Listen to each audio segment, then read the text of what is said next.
The world can change in a single heartbeat, and for a 15-year-old deaf boy named Liam, that heartbeat came on a hot afternoon outside a small roadside restaurant.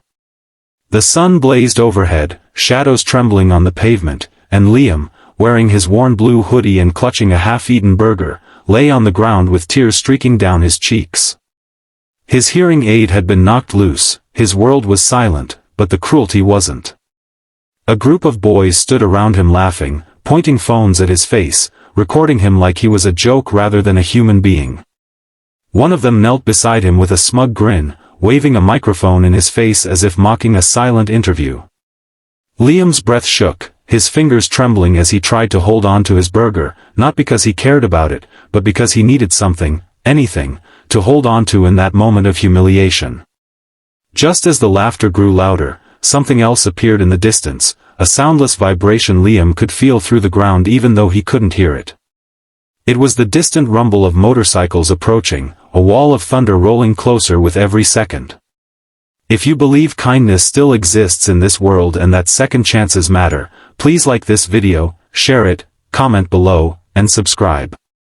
It helps us bring more real stories that restore hope. Liam had come to the restaurant alone, hoping to enjoy a simple meal after finishing school. Being deaf had always made him feel like he existed in a different world, one where communication was a battlefield he never fully trained for. He relied heavily on lip reading, but bullies at school loved to twist their mouths into exaggerated shapes just to confuse him. He never told anyone, not his mother working double shifts, not his teachers who were already exhausted with larger problems.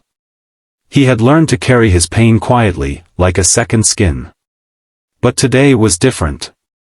Today, the bullies didn't just want to tease him, they wanted to break him publicly. They shoved him, stole his hearing aid, mocked the way he looked around helplessly, and when he fell to the ground, they pulled out their phones. In their minds, a viral video was worth more than another human being's dignity. Liam curled inward, his tears burning as they fell. He wanted to scream, but what good was screaming in a world where he rarely heard anything back? Then the ground trembled again, slow at first, then more pronounced, like a pulse waking up the earth beneath him. The bullies didn't notice, they were too busy laughing. But Liam lifted his head, eyes red and swollen, and saw something that made his breath stop. Dozens of bikes were turning into the parking lot, thick leather jackets, heavy boots, sun-glinting metal. At the front was a towering man with a long gray beard and a scar over his brow. His vest read, "Steel Vows." Behind him, a line of bikers fanned out like an army. 40 in total. The bullies froze. Their laughter died instantly. One of them lowered his phone with shaking hands. The man leading the bikers walked toward them with a steady stride that carried both power and calm.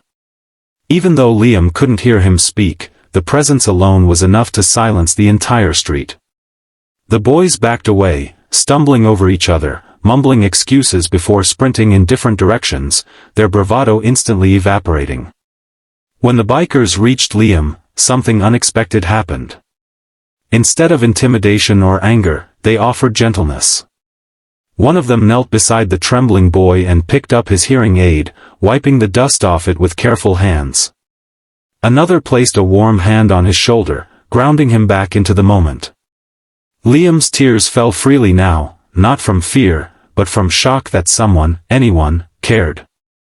The bearded leader crouched down too, his eyes softening as he looked at Liam's trembling fingers and the smudged burger still clutched in his hand. He motioned for one of his men to bring water, another to get napkins, all while staying close so Liam wouldn't feel alone. Liam didn't understand why they were helping him. These men looked like the type people avoided: tattoos, leather, long beards, heavy boots. But their actions told a different story entirely. They lifted him gently, dusted off his clothes, and helped him sit on a bench under the shade.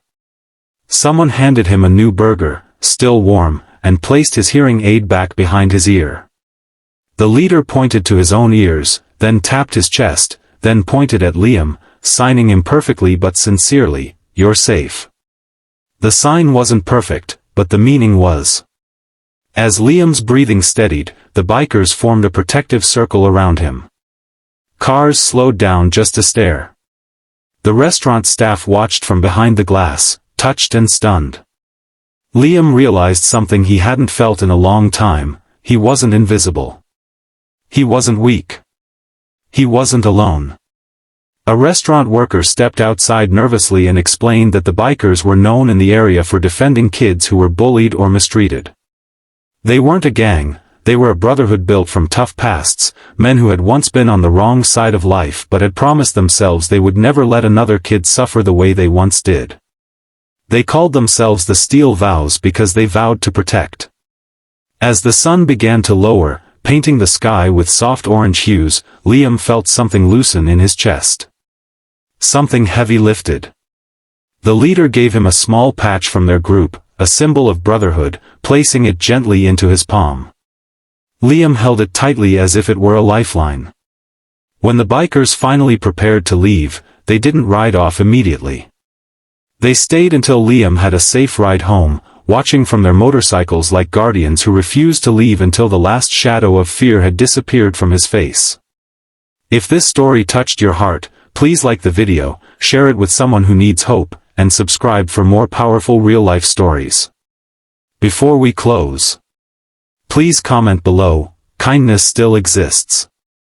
Because sometimes, all it takes is one moment, and 40 strangers, to remind the world what humanity truly looks like.